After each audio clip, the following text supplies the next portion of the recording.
COVID-19 memang benar-benar menakutkan. Bagi yang tak melaluinya, mungkin hanya perkara demam sahaja. Tetapi berdasarkan pengalaman yang Nora lalui, memang pengalaman ini sangat mencemaskan dan mendebarkan. COVID-19 antara hidup dan mati. Hai, saya Nora. Saya adalah bekas pesakit COVID-19. Jadi hari ini saya akan berkongsi pengalaman bagaimana saya berhadapan dengan trauma yang cukup mendebarkan itu, cukup mencemaskan itu. Jadi apakah tanda-tanda awal penyakit COVID-19 ini ya? Nora mendapat demam ya. Demam dan keadaan macam demam denggi. Keadaan seram sejuk, kemudian ada sakit-sakit sendi dan badan sangat lesu. Kemudian tak lama selepas itu muncullah simptom-simptom COVID itu sendiri, iaitu hilanglah semua dera rasa, dera bau, dan keadaan ini dah buat kita rasa lagi takut, ya, cemas. Kemudian mulalah ada selsema.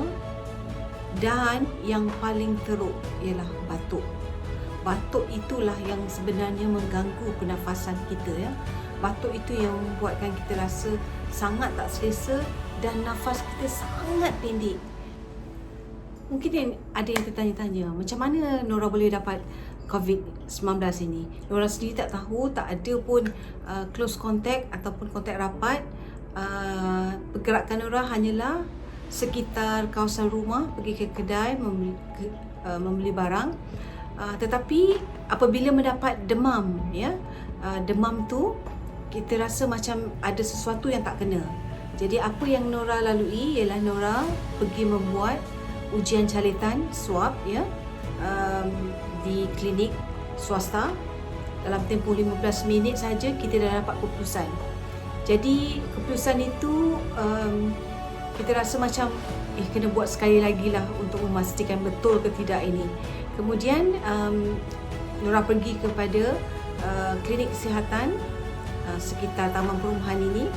Kemudian klinik kesihatan Bandar Tun ini telah pun meminta Nora pergi ke satu lokasi untuk esok ya, untuk membuat ujian calitan swab, iaitu hidung dan juga tekak. Jadi selepas daripada membuat ujian itu, maka di situlah cabarannya bermula. Memang 2 hari selepas itu Nora telah pun mendapat keputusan, iaitu Nora adalah pesakit COVID-19 positif melalui aplikasi MySejahtera yang telah pun dihantar oleh pihak Kementerian Kesihatan Malaysia. Dan apabila kita telah pun menerima keputusan itu, tentulah keadaannya lagi mencemaskan dan mendebarkan. Tetapi Kementerian Kesihatan Malaysia telah pun menghantar pegawainya untuk menelefon Nora dan bertanyakan tentang status sama ada telah pun menerima keputusan itu. Jadi pegawai Kementerian Kesihatan Malaysia ini tadi telah pun bertanya tentang status kesihatan, sama ada demam, siapa ada lagi dekat rumah, siapa lagi yang bergejala seperti itu.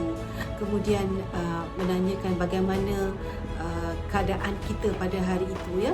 Jadi soalan-soalan demi soalan ini ditanya kerana untuk memastikan sama ada kita ini akan diletakkan sama ada dibawa ke MAIPS ataupun hanya kuarantin di rumah.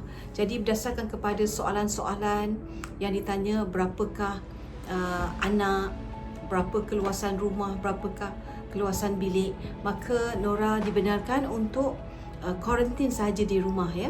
Berdasarkan faktor itu, kuarantin sahaja di rumah, tidak perlu pergi mendapatkan rawatan di tempat lain dahululah. Okey. Jadi selepas itu kita akan rasa demam.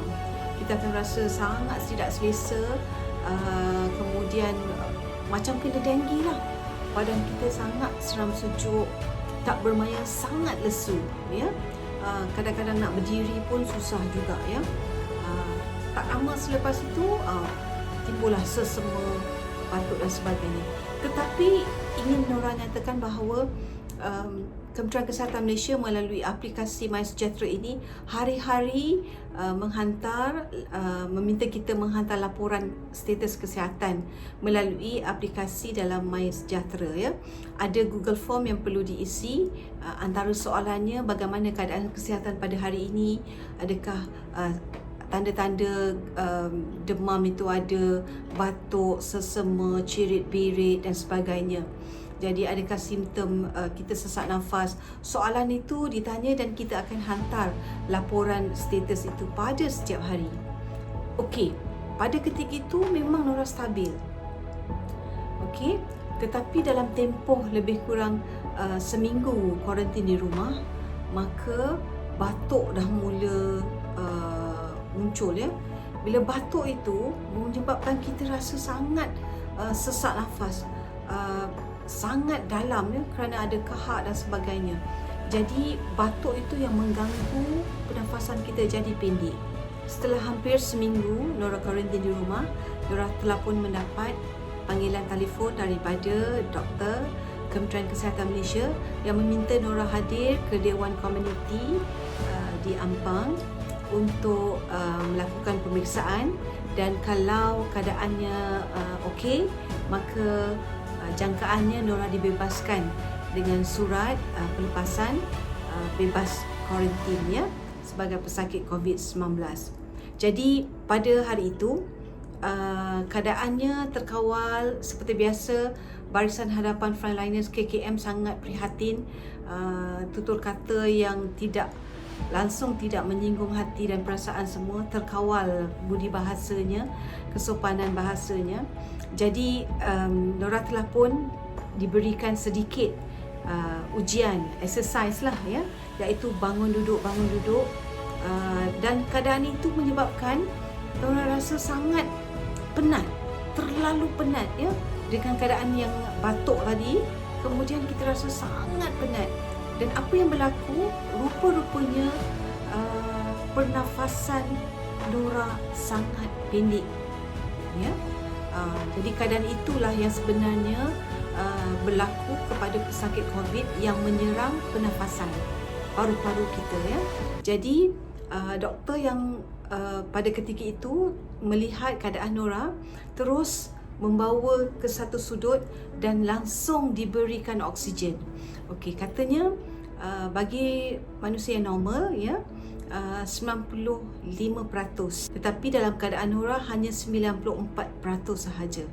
Jadi memang nafas kita sangat pendek, dan Nora telah pun diberikan rawatan oksigen secara serta-merta di situ ya. Tidak banyak persoalan, tetapi hanyalah rawatan-rawatan segera yang telah pun diberikan oleh doktor kepada Nora. Dan di samping itu, doktor tadi telah pun berhubung dengan pakar-pakar di hospital untuk memantau ya, dan memaklumkan tahap kesihatan. Jadi setelah perbincangan itu, maka akhirnya tanpa masa yang panjang, Nora telah pun diminta ya untuk dibawa ke Hospital Sungai Buloh. Jadi apabila kita diminta ke sana ya, tentulah perasaan kita rasa macam wah, ini ada satu tahap kesihatan yang bukan main-main lah. Maksudnya bukan hanya kuarantin sahaja, tetapi bila memerlukan rawatan ke Hospital Sungai Buloh, kita tahu bahawa ini adalah satu pengalaman ataupun rawatan yang perlu Nora lalui dengan kadar yang segera. Jadi tak fikir lama dan tak ada tunggu lama, maka ambulans memang dah ada dekat sekitar situ, dan Nora terus tak bawa baju apa semua ya, terus saja dibawa ke Hospital Sungai Buloh untuk mendapatkan rawatan kecemasan, khususnya berkaitan dengan pernafasan. Sampai sahaja di Jabatan Kecemasan Hospital Sungai Buloh, memanglah tempatnya sangat cemas. Jadi kita yang sakit pun cemas, dan kita melihat pesakit-pesakit lain yang keluar masuk tu dalam pelbagai peringkat penyakit, ya. Tetapi semua COVID lah, COVID-19. Jadi kita pun rasa macam trauma dan takut, sangat menakutkan dalam keadaan kita yang betul-betul nafasnya kurang, ya. Jadi Nora telah pun dibawa ke satu bilik yang di depannya ada plastik, ya, plastik semua, dan terus diberikan oksigen, dan doktor terus memantau tahap kesihatan Nora. Nora telah pun diberikan ubat di sini, ya, untuk melapangkan paru-paru tadi, membuka ruang paru-paru supaya dapat boleh bernafas dengan lebih baik, ya. Kemudian sesi mengambil darah, terus buat X-ray, tetapi keadaan kita pada ketika itu sangat tak bermaya, sangat tak boleh bergerak dan sangat lemah, ya. Jadi segala bentuk perubatan itu secara mobile, mereka datang kepada kita. X-ray tu pun, mesin X-ray tu pun datang kepada kita, dan kita macam seolah-olah berserah saja. Jadi dalam keadaan terlantar, nak duduk tak boleh, duduk saja dah batuk, apatah lagi berdiri. Berdiri pun kita akan rasa macam pitam dan juga batuk yang terlampau kuat. Jadi hanyalah baring sahaja dengan oksigen, dan walaupun rasa ada oksigen tetapi nafas kita rasa sangat pendek, ya. Dan pada ketika itulah kita lihat pelbagai lapisan masyarakat, pesakit-pesakit COVID yang datang itu dalam keadaan statusnya ada yang kritikal, ada yang sederhana, ada yang tua, muda dan sebagainya. Semuanya membawa macam simptom pernafasan. Jadi dapat Nora rumuskan bahawa COVID-19 ini memang sangat menyerang paru-paru kita, pernafasan kita, ya. Itulah antara faktor yang dikatakan perbezaan antara COVID-19 dengan dengue. Dengue memang kita akan rasa menyerang keseluruhan anggota badan, tetapi kalau COVID memang khusus kepada lung kita, paru-paru dan juga pernafasan. Jadi keadaan Nora pada ketika itu sangat lemah, nak pergi bilik air tak boleh, semua tak boleh, dan kita rasa macam inilah antara trauma yang paling menakutkan, ya, kerana nafas itu sangat tidak cukup, nafas itu sangat pendek, dan kita tak boleh bercakap langsung. Kalau bercakap pun kita rasa sangat penat, sangat lemah, sangat lesu dan sebagainya. Setelah keadaan mula stabil di Jabatan Kecemasan, Nora telah pun dibawa ke ward, ya. Tetapi dalam keadaan di ward itu berbeza sedikit situasinya apabila keadaannya menjadi lebih tenang, keadaannya lebih teratur, kerana kita tahu bahawa di Jabatan Kecemasan tadi memang menerima pesakit-pesakit yang baru sampai, ya, dalam keadaan yang tidak stabil lagi. Tetapi apabila dah bawa ke ward, keadaannya menjadi lebih nak kata selesa, bukan selesa, tetapi dia lebih tenang dan sistematik, dan kita pun rasa tenang, ya. Okey, bercerita di ward, Nora telah pun ditempatkan di sebuah bilik yang ada 4 orang pesakit COVID daripada pelbagai peringkat usia lah. Jadi ada yang disebabkan oleh kenduri, kahwin, maka mereka terpaksa mereka mendapat penyakit itu sendiri. Ada yang dari tak tahu punca seperti Nora juga. Okey, bagaimana bentuk rawatannya di ward itu sendiri? Yang menariknya, ya, doktor akan menelefon kita kalau ada soalan-soalan susulan. Doktor akan telefon, ya. Doktor tidak berjumpa kita secara bersentuhan Kemudian doktor akan bertanya soalan di pintu bilik itu sendiri. Okey, tidak ada banyak soalan kerana soalan-soalan itu biasanya sejarah perjalanan semua tak ada. Yang penting doktor hanya memberikan rawatan, perubatan yang sepatutnya, tindakan segera ya. Jadi siapakah yang berurusan dengan kita? Mereka adalah barisan hadapan jururawat yang lengkap dengan pakaian PPE ini, dan mereka inilah yang datang berjumpa dengan kita, memberikan rawatan, membuat suntikan, mengambil darah dan sebagainya. Okay. Macam Nora katakan tadi, oksigen itu sentiasa ada ya. Untuk beberapa hari memang Nora memerlukan oksigen kerana masih lagi tak cukup bernafas dengan baik, peratusnya masih rendah lagi ya. Dan keadaan itu sebenarnya memberikan satu signal ya, bahawa adakah jangka hayat saya ini masih ada lagi atau tidak, kerana kita dapat rasakan nafas yang sangat pendek dan tidak puas ya. Kita rasa macam nak bercakap tak boleh, tu sangat penat. Nak berdiri, nak berjalan pun sangat penat, sangat memenatkan. Jadi duduk pun rasa batuk lagi ya. Jadi pihak hospital telah pun memberikan oksigen, kemudian memberikan ubat untuk melapangkan paru-paru, kemudian ubat batuk sebenarnya batuk tu yang menyebabkan pernafasan kita yang jadi teruk. Jadi ubat kahak, kemudian ada satu lagi ubat yang berkaitan dengan mencairkan kepekatan darah ya. Dan dipantaulah keadaan darah kita, ada kencing manis ke tidak, kerana ubat-ubatan yang diberikan itu ada setengahnya steroid yang boleh meningkatkan kandungan gula dalam darah ya. Selain daripada itu, keadaan masuk air, dan selebihnya ialah rehat, dan doktor tidak galakkan kita untuk bercakap panjang, cakap banyak, kerana batuk kita tak selesai. Jadi apabila kita bercakap menyebabkan kita rasa bertambah penat ya.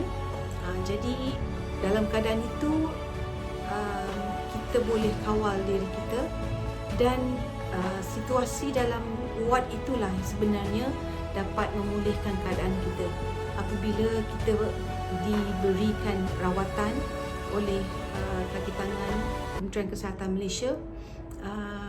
Bukan saja rawatan, tetapi sebenarnya bahasa yang digunakan, tutur kata yang digunakan, kemudian bahasa badan yang ditunjukkan, itu sebenarnya antara aspek psikologi yang telah pun membantu Nora memulihkan emosi, memulihkan perasaan gementar yang mencemaskan itu ya.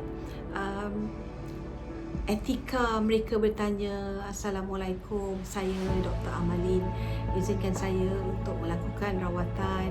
Apa khabar puan?" Jadi soalan-soalan yang menyenangkan ya.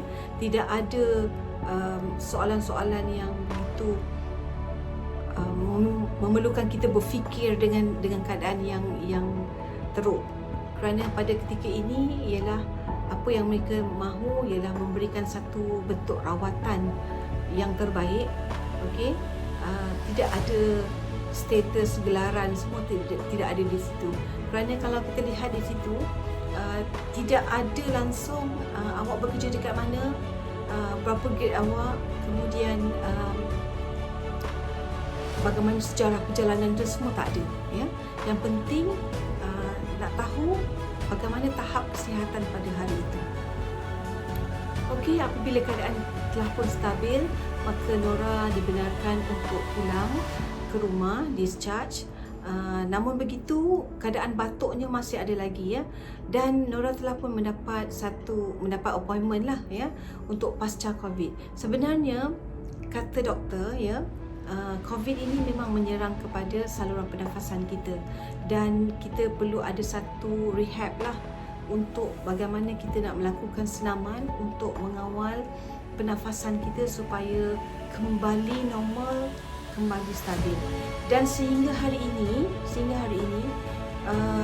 batuk itu masih ada, dan pasca COVID itu kita nampak Nora masih lagi lesu, masih lagi tak boleh bercakap dengan banyak. Kerana kalau nak bercakap banyak, kena minum juga, kena rehat sekejap. Kemudian kita akan rasa masih penat, masih lesu, dan bila bergerak pun tak boleh bergerak terlalu lama. Kita akan jadi sangat penat. Jadi itu adalah antara simptom yang pasca COVID yang mungkin orang dapat lihat bahawa pesakit COVID itu pada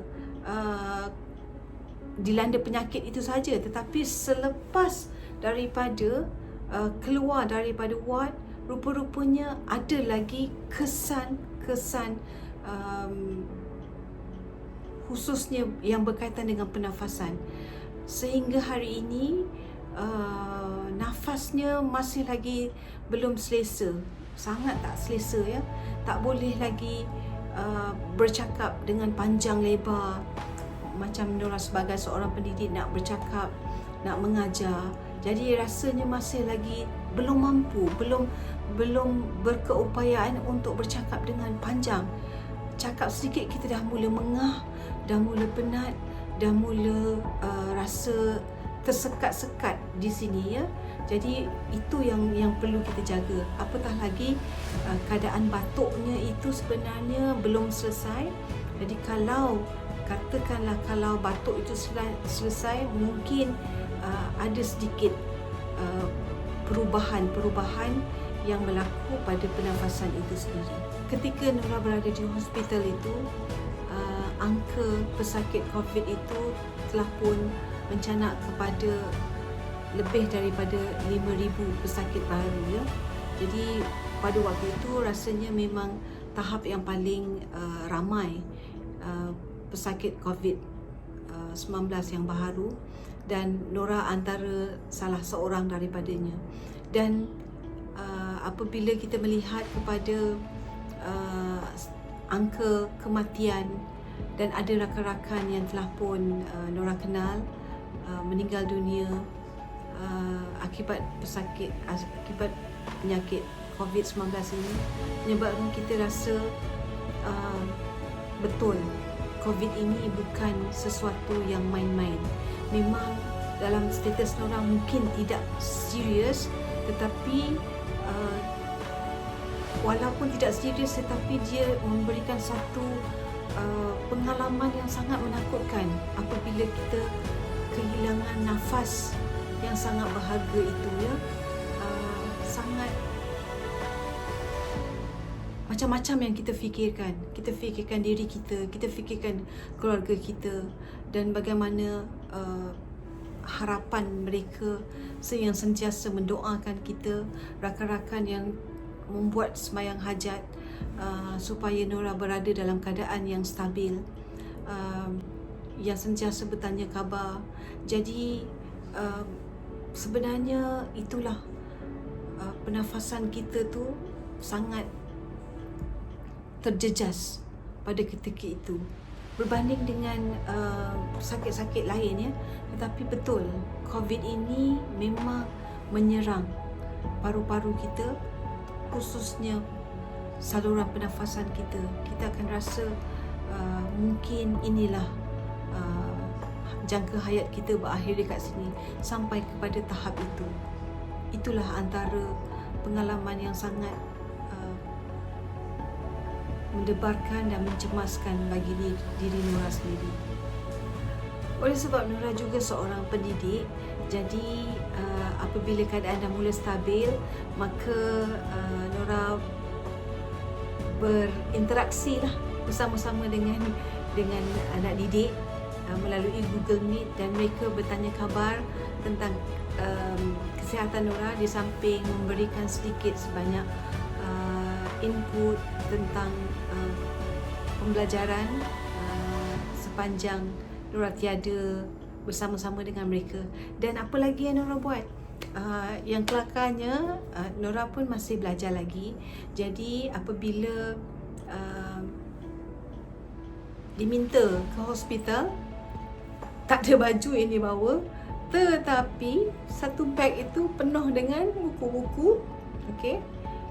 Kemudian buku-buku itu sebenarnya ialah untuk sumber rujukan, untuk membuat tugasan, dan nak jadikan cerita, ada peperiksaan akhir programnya. Jadi Nora berpengalaman melaksanakan peperiksaan akhir program di hospital ketika mendapat rawatan COVID-19. Itu yang unik. Tetapi seronoknya apabila rakan-rakan dalam bilik itu memberikan sokongan. Okey, kita jangan bising sebab Cikgu Nora ada peperiksaan. Jadi itulah sokongan yang diberikan, dan staf Hospital Sungai Buloh pun tahu bahawa Nora perlukan ruang dan tempat yang kondusif untuk menjawab soalan-soalan peperiksaan. Dan Alhamdulillah dapat diselesaikan dengan baik. Jadi rutinnya itulah membuat tugasan, kemudian ada peperiksaan akhir program, dan juga sedikitlah interaksi bersama-sama dengan anak didik. Kerana kita sebagai pendidik tak lepas larilah daripada nak tahu apa perkembangan mereka sepanjang Nora tidak dapat bersama-sama mereka dalam aktiviti PDP. Itu adalah antara jiwa sebagai seorang pendidik yang tak boleh hilang, walau dalam keadaan sakit, walau dalam keadaan yang perit, yang memerlukan rawatan, tetapi ada terdetik mana-mana ruang yang boleh kita masuk, kita akan memberi sesuatu kepada anak didik kita. Tidak dapat dinafikan bahawa bahasa dan masyarakat itu saling berhubung, ya.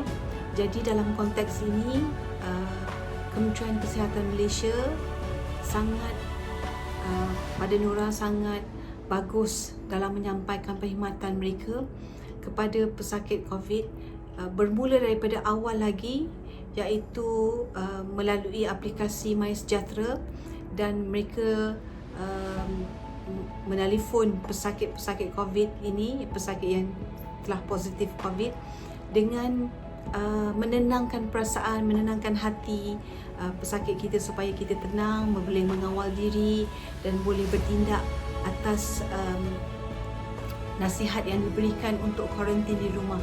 Jadi mereka ini sangat profesional dan sangat membantu dari segi emosi, ya, pegawai Kementerian Kesihatan Malaysia. Dan apabila saya berhadapan dengan situasi di Jabatan Kecemasan pun, keadaan walaupun cemas, tetapi mereka ini tidak begitu banyak berkomunikasi kerana mereka tahu bahawa tugas mereka hanyalah untuk memberikan rawatan segera sahaja. Tidak ada persoalan-persoalan yang perlu dijawab secara remeh, secara paksaan dan sebagainya. Dan sehinggalah bila berada di ward, etika mereka memberikan rawatan, bertanyakan soalan dengan body language, dengan tutur kata yang baik, semuanya menunjukkan budaya kesopanan masyarakat Timur yang menjadi tulang belakang ataupun yang menjadi satu penanda aras kepada inilah sebenarnya kaedah penyampaian yang diterapkan oleh Kementerian Kesihatan Malaysia kepada stafnya untuk apabila berhadapan dengan pesakit-pesakit, khususnya pesakit COVID-19 yang memang ternyata kita mengalami trauma dan keadaan yang tak stabil, tetapi mereka telah melaksanakan tanggungjawab itu dengan sebaik mungkin. Tahniah Kementerian Kesihatan Malaysia. Nora ingin menasihatkan kepada rakan-rakan yang lain supaya menjaga diri. Sebenarnya kita pun tak tahu di mana Nora sendiri mendapat penyakit ini, virus ini, ya, kerana macam Nora beritahu awal tadi bahawa tidak ada kontak rapat, tidak ada sejarah perjalanan ke mana-mana, hanyalah sekitar rumah saja. Tetapi itulah jika ditakdirkan kita telah pun menerima virus ini, maka inilah yang berlaku, ya. Jadi jaga kesihatan, sentiasa jarakkan fizikal, ya, kemudian bersihkan diri, dan ingat bahawa apa sahaja yang berlaku ini adalah satu anugerah dan pengalaman yang sangat berguna, dan ini adalah antara satu lagi pengalaman baru yang Nora hadapi, yang Tuhan berikan kepada Nora untuk mendapat satu pengetahuan baru, dan pengetahuan inilah Nora akan kongsikan kepada yang lain supaya dapat juga merasai bagaimana situasi bekas pesakit COVID ini, ya, situasi bagaimana kami berhadapan dengan penyakit yang antara hidup dan mati, dan juga bagaimana kami menangani pasca COVID ini. Walaupun nampak sihat, sebenarnya tidak. Sebenarnya masih lagi rasa lemah, masih lagi rasa penat dan lesu. Itulah yang mungkin orang tak tahu. Mungkin orang nampak bila dah keluar hospital dah okey. Tidak. Sebenarnya masih lagi keadaannya yang tidak sihat lagi. Sangat tidak sihat. Tetapi seperti biasalah, Nora akan cuba berkongsi, dan yang penting kita jaga kesihatan diri masing-masing dan jaga diri supaya kita bebas tidak terkena daripada penyakit COVID-19 yang sangat berbahaya ini. Terima kasih kepada anda yang telah pun mendengar jurnal Nora, catatan pengalaman apa sahaja yang Nora kongsikan dalam video ini. Bukan untuk meraih simpati, tetapi sebenarnya hanyalah berkongsi pengalaman supaya apa yang Nora lalui ini mungkin boleh dijadikan panduan kepada anda di luar sana. Sama ada boleh dijadikan pengajaran, boleh dijadikan satu pengetahuan baharu dan sebagainya.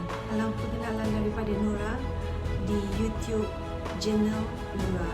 Selepas ni banyak lagi aktiviti ataupun jurnal-jurnal yang Nora kongsikan, khususnya dalam dunia pendidikan, khususnya untuk pendidikan guru. Jumpa lagi.